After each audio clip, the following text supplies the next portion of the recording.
اللعب الفرق اللي متعادله بلعب كره قدم حقيقيه. فريق نادي الأنديد كابتن عادل حجازي كابتن طارق حجازي.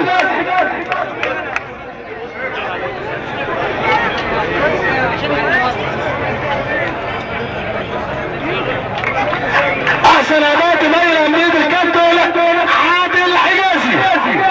بصراحه فريق نادي الأنديد امتعنا في هذه اللاعب عادل حجازي من فريق نادي الأنديد.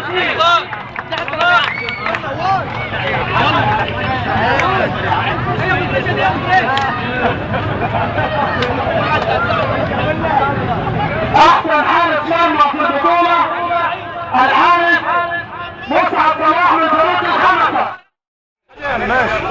احسن اخلاق عادل حجازي كابتن فريق دمي وياسر المهدي بالساسي. اتفضلوا.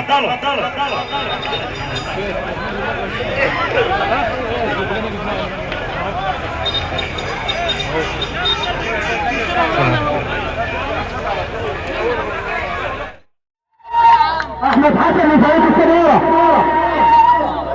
انت معايا ولا معاه؟ وحصل الكابتن اثنين أنديد عادل حجازي لاعب فريق نادي الأنديد على لقب احسن لاعب في دوري السعوديه. كابتن عادل حجازي.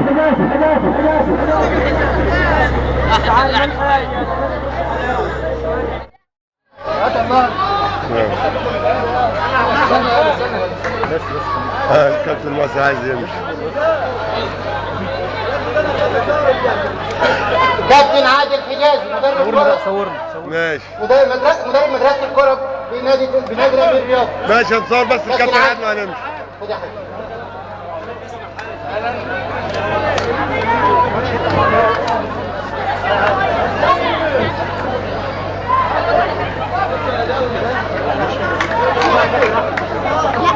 الو انا جاهز يا حاج محمود.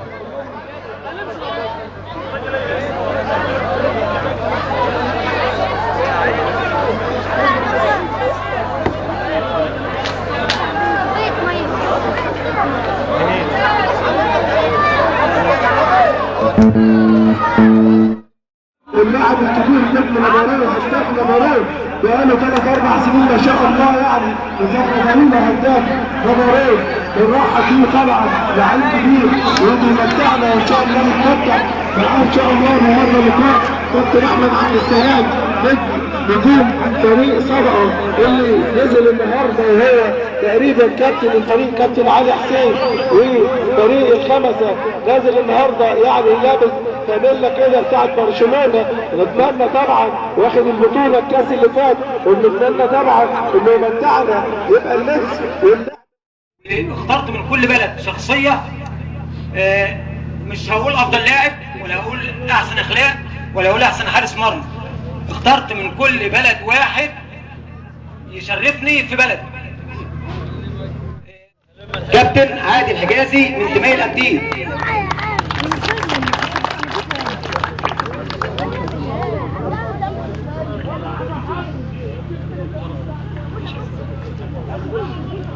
كابتن اسماعيل علي السيد من ابو داوود.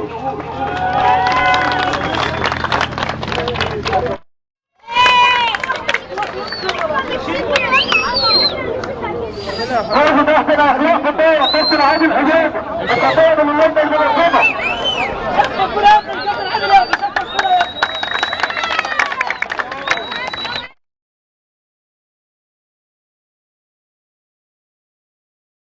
الدرع لأحسن أخلاق كابتن عادل حجازي لاعب نادي الترسانة.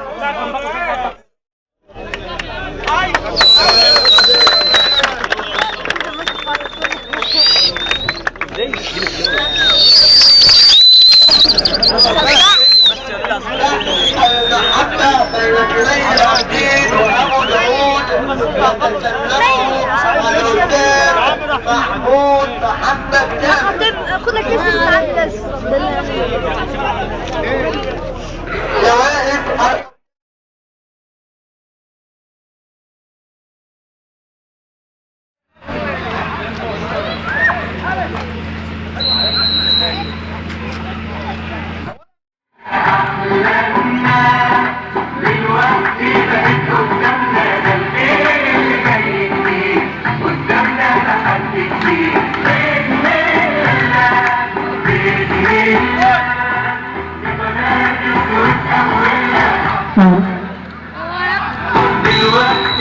تعالى